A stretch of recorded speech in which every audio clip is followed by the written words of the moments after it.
Philadelphians who came out earlier in the day, yesterday, to peacefully yet forcefully protest. They made a tremendous statement about their decades of anger over a system that degrades black Americans because of the color of their skin. That statement was important to hear, and is in no way should be diminished by anarchists and others who tried to cause chaos in our city last night. Those vandals in Center City did a great disservice to the many others who chose to speak out forcefully against institutional racism and violence at the hands of the police. In looting downtown, these individuals not only desecrated private businesses, they also desecrated the important message that was heard in the earlier peaceful protests. Because the people throughout this country who want to see a continuation of systemic racism, including in the White House, will use the damage, violence, and looting to perpetuate their sick hatred. None of this, of course, has been helped by more than 2 months of battling a pandemic. We've been quite vocal all along about the mental health effects of staying at home, of social distancing, and of the devastating economic impact with jobs lost and futures uncertain. Today is the final day of Mental Health Month, but it does not bring to a close the emotional strains brought on and continues to be brought on by the pandemic. And for many, the shocking sight of the murder of George Floyd, pleading to be allowed to breathe, added to the months of build-up tensions. We have reminded everyone not to wait to get help, which you can do at mindfultogether.com. That's mindfultogether.com. So where does this leave us? Police Commissioner Outlaw, along with Brian Abernathy, have details will give you details in a few minutes on operational plans for the next 24 hours. I toured the damaged blocks downtown this morning, and despite my deep sadness, what I saw gave me hope.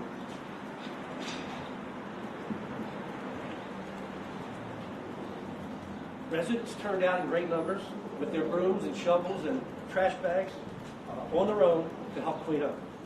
They devoted their time and energy on a Sunday morning to restoring their city. And I ask every Philadelphian today to do their part, of course while wearing a mask, which I'll put up in a minute, and keeping socially distanced. You can do your part today in simple ways. Find something that demonstrates your pride and love for Philadelphia. You can make a statement that counters the images of destruction we saw last night. But even when those blocks are cleaned up and the businesses are restored, I understand that the larger issues that fueled yesterday's events remain. What we saw, both in yesterday's peaceful protest and the more violent destruction, not just in Philadelphia but in many other cities, was born of decades of systemic racism and the resulting poverty. Poverty and racism. These are two twin factors that work hand in hand to fuel anger, hopelessness, and violence. When sparked by the murders of unarmed black people, the anger and hopelessness spills out onto the streets of Philadelphia and in cities across the nation. So remember that after the damage is cleaned up and we are left with solving the greatest challenge, building a truly just society for every single person who lives in it. I want to thank everybody. It was just amazing to walk the streets this morning and see people bright and hopeful and working hard to show that we're better than what happened last night. So I'd like to ask Commissioner Outlaw to come up and give her update. Good afternoon. In a moment, I am going to provide an update concerning the events that transpired yesterday and into this morning. But first, it is important to reiterate a very important distinction. Yesterday's organized protests were peaceful and orderly. The criminal activity was not a part of those protests and served absolutely no legitimate purpose.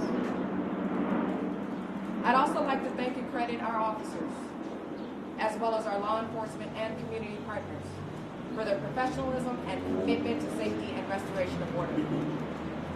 Regarding yesterday's unlawful acts, at this point we are able to report the following. 13 police officers were injured. Their injuries range from chemical burns on face and arms, broken extremities, head injuries. 12 of the officers were treated at area hospitals. One officer remains hospitalized as a result of injuries sustained from being struck by a vehicle. We are still working on confirming the number of civilians who were injured, and we will be able to provide that information in a future update. At least 4 police vehicles were set afire, including the one Pennsylvania State Police vehicle. At least 9 total fires were set to other vehicles or structures. At this point, 207 arrests have been made. 48 for burglary, looting, 3 for assault on police, 3 for firearms violations, 4 for theft, and 149 total CVNs. 138 for curfew violations, 11 for failure to disperse unrelated to the curfew. These numbers will continue to grow as arrestees are continuing to be processed right now as we speak. With regard to today's anticipated events, we are taking additional measures to ensure safety and order. As you are aware, an 8 p.m. curfew was imposed last night. That same will occur today. This means that only persons performing essential duties will be permitted outdoors during the curfew hours. In addition, we will be restricting access to Center City from South to Pine, from river to river.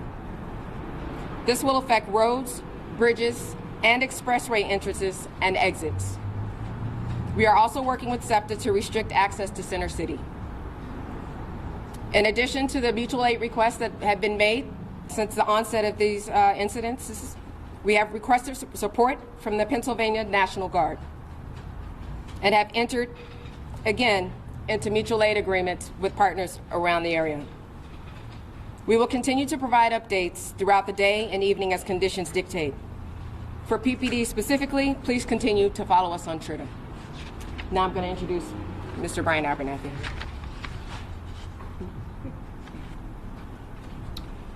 Good afternoon, all. I hope that the story of May 30th and 31st isn't about what happened last night, but about what happened this morning, and appreciate the leadership of so many of our community members and businesses in beginning to clean up the vandalism and just come together as a city. In addition to our residents, we have multiple city departments that are supporting our police department. Certainly the fire department had a very busy night, and appreciate both their firefighting duties and the medical support they provided our police officers. The streets department was out today to gather sanitation and clear any potential projectiles. Our community life and improvement program was on site to clean off as much graffiti as possible before protests start again today. The water department was supportive to clean down city streets, and a multitude of other city staff and agencies are providing support to our city as we look to the future, as we hope to the future, and as we combat the poverty and racism that has plagued this city and this country as we go forward. And with that, we're happy to open it up for questions. I have one for each person. Commissioner, what was the strategy? Because there's a well-worn playbook that we told was not followed, like canceling days off and mandatory 12-hour shifts, and overt officers in the crowd, protection for business strips, cars staying on the perimeter. There was no police presence when the looting started on Chestnut and Walnut. What was the strategy? So I will tell you, as the strategy did come into place, but it did not come into place as quickly as I would have hoped. Once we did and we had the additional resources that we needed, we were able to execute that. And again, once the curfew was enacted, it made things a lot easier. I think what we'll see now is, again, setting the tone early, not necessarily waiting until 8 o'clock. If we need to declare an unlawful assembly, we will do that in order to make arrests. I think it's very clear, however, with the arrest numbers that we have, we did not sit back and sit on our hands. The reality is that things will pop up and flare up where we do not have a presence, or if we do not have enough resources at that time to take action safely. But with that said, we're always going to have lessons learned. We are a learning organization. And a lot of those things that you mentioned, as far as canceling days off, callbacks, extension of shifts, all of that did happen. Again, it did not happen as quickly as I would have liked it to occur. Thank you. You're welcome. Commissioner, there are reports that something like 70% of the people arrested last night were Caucasian and also had out of the city addresses. Can you confirm that? So I can't confirm the exact numbers or percentages, but I will say this, and I want to be very clear. Obviously, people see me as the police commissioner, but I wear many hats. And I've said this before. I've been a black woman my entire life. I come from a black family. I have black sons. So yes, I enforce the law. We're responsible for the law. But there is a very clear narrative here and a lot of hurt and anger around what's being demonstrated. And it only hurts the cause more when you have folks that are acting in misalignment with what we're trying to bring attention to. It's only a distraction. It hurts and it hinders. With that said, those who caused harm here, whether it was physical harm, injuries, vandalism, fires, those folks were not acting in alignment with the purpose of what those who were here earlier in the day were doing. They were here specifically with the intent to destroy, and those, quite frankly, those folks didn't look like me. So to hold up a Black Lives Matter sign and then use the destruction that they were committing in the name of Black Lives Matter is not only a slap in the face, but it's completely a setback for everything that's been accomplished by those who have been working to improve civil rights over the many and many decades, and those of us who are working internally to do our parts to fix the issues within the criminal justice system. So again, anecdotally, you're absolutely right. There were a large percentage of those who were not of African American descent. But with that said, those who were peacefully demonstrating earlier came from all walks of life, all racial backgrounds, all ethnicities, to come together in unity for one cause. So again, using that cause to continue to cause harm and destroy in the name of what is right is disrespectful. It will not be tolerated.